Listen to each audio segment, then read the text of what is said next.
ruins. From there they come. Drive them back!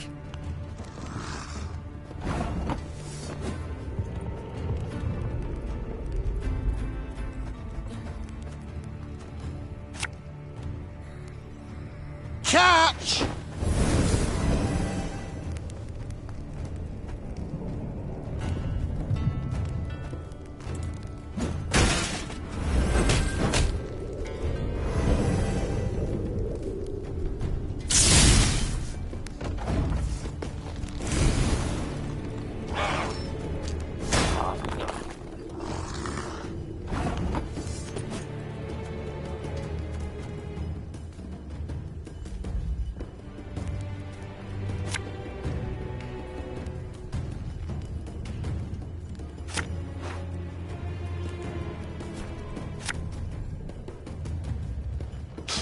I smell a leak.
Hey?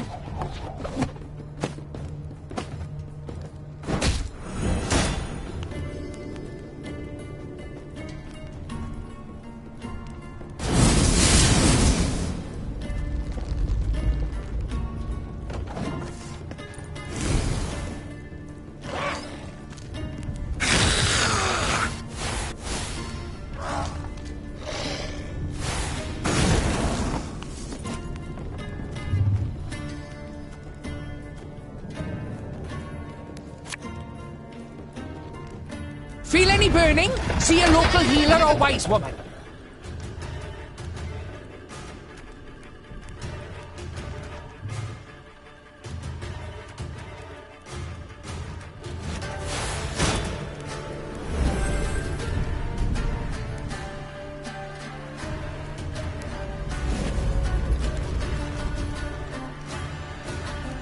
I'm a won't say.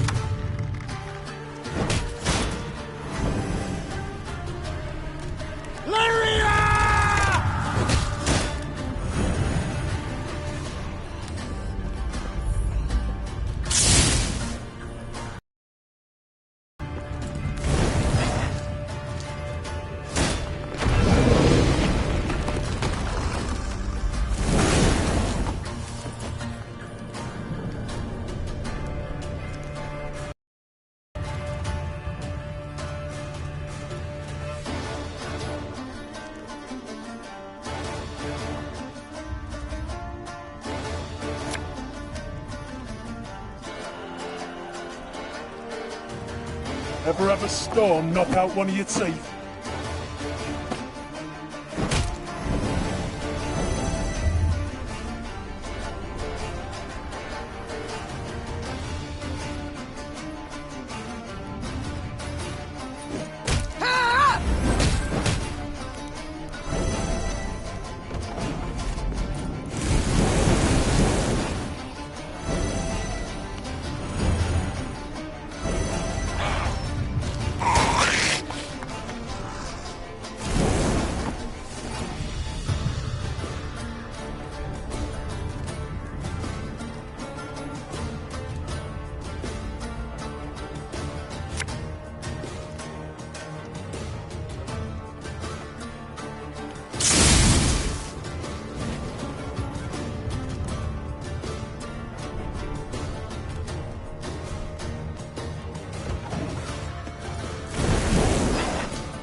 Coin never stinks, no matter how rank the pouch.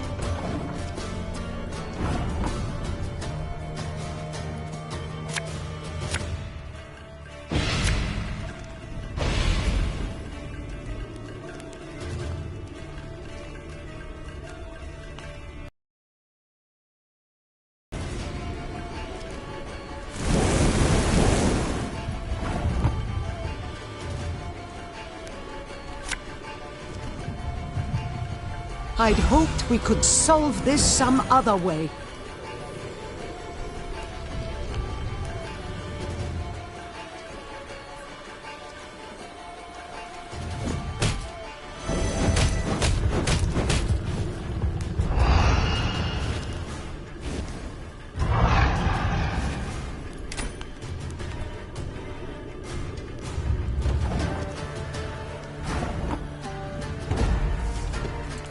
Let's get a move on before any others show up.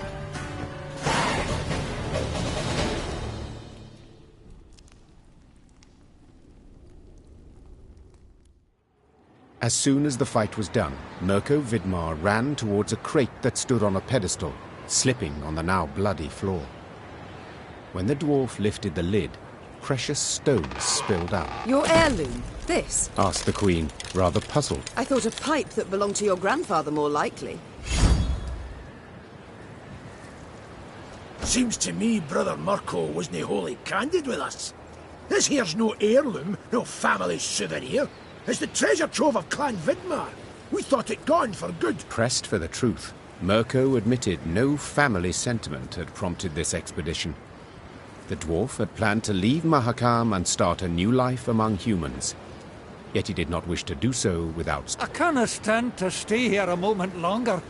The days, all of them, they're identical. Rise with the first cockscrow, march in double file to the latrine, crap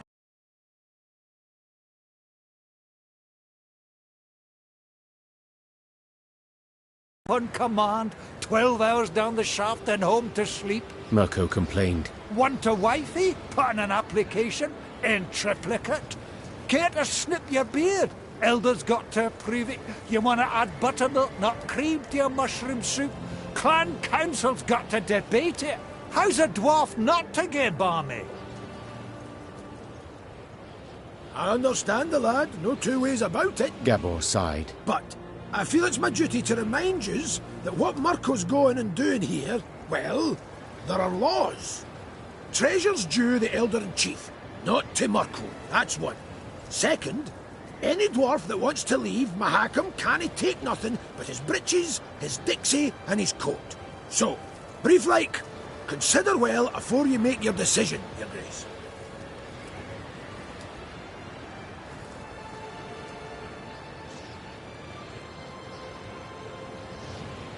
I sympathise, Mirko, Said Meave. but I'm a crowned head. I must decline. National interest requires I show the greatest possible care for my relations with Elder-in-Chief Hugh. Yet in aiding you, I could sour those greatly. I shall return the treasure to him, I must.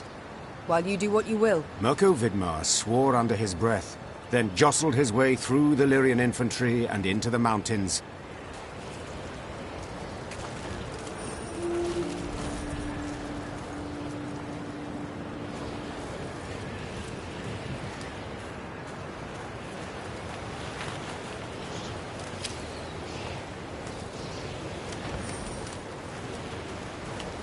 Frozen. All.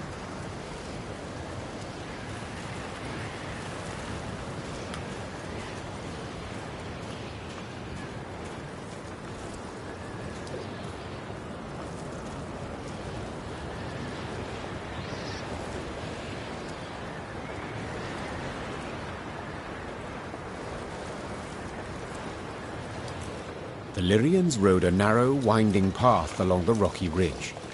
To one side were ice-covered boulders, to the other, a chasm hundreds of feet deep. They could have at least erected some barriers. Complained Gascon, knocking snow from his cap. Got plans for that. Gabor said. Just need to decide how high to make them. What? Think, should they be the height of your average dwarf, or a human? The debate's gone on for 20 years. On the one hand, you've got... Gabor did not finish his discussion. He was interrupted by the Baba Ghazi that jumped down from the rocks. Archers, shoot! Aim for underbelly! Meave's soldiers made quick work of the lone monster. But the sound of battle spooked the horses harnessed to one of her wagons. Whoa! The driver tried to rein in the animals, but could not. They dragged him into the chasm along with his cart and the soldiers riding him. They landed a few dozen feet below on a rocky outcropping. A moment later... Did you see how they fared? Anyone left alive? Asked Meave, leaning over the cliff edge. Worry more about their cargo. Gascon replied. They were also carrying chests of gold. Blast. We can't get down there. Too steep and the snow keeps falling. We can lower ourselves down a line. But without armor, shields, or heavy weapons, otherwise it will snap. And the Baba Ghazis? The Queen said, brow raised. We shan't kill them with daggers. They're too thick of armor. We'll have to try. You only live once. Meave sighed. Gascon, round up some volunteers and let us move out. Moments later, the Queen was lowering herself down a line straight towards the gaping maw of a Baba Ghazi. Her only armor, a woolen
No one try to be a hero!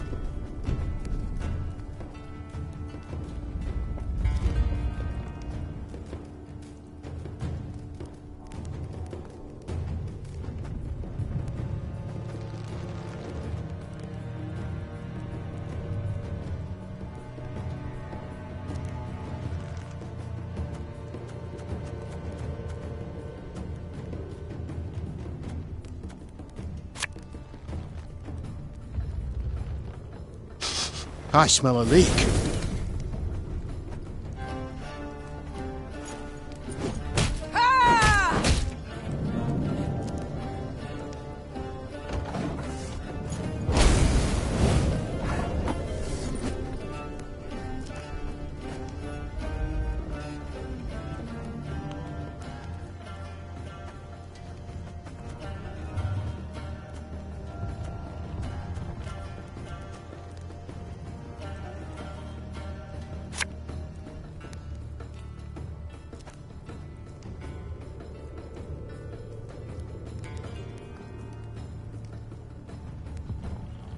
You mad?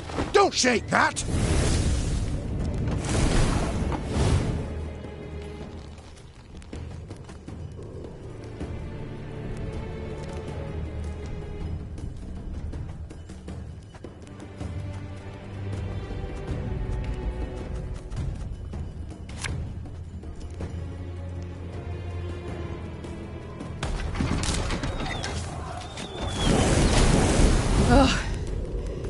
That was close.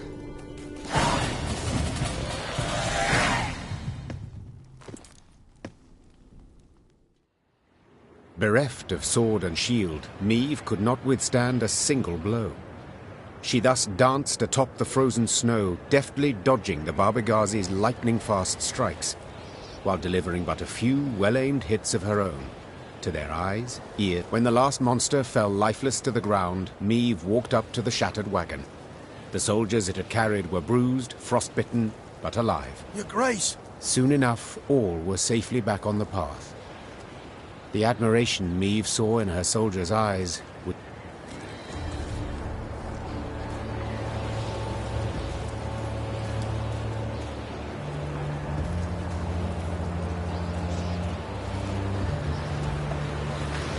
mantle of fresh snow today. Got a blow before too long. Bring a rush to.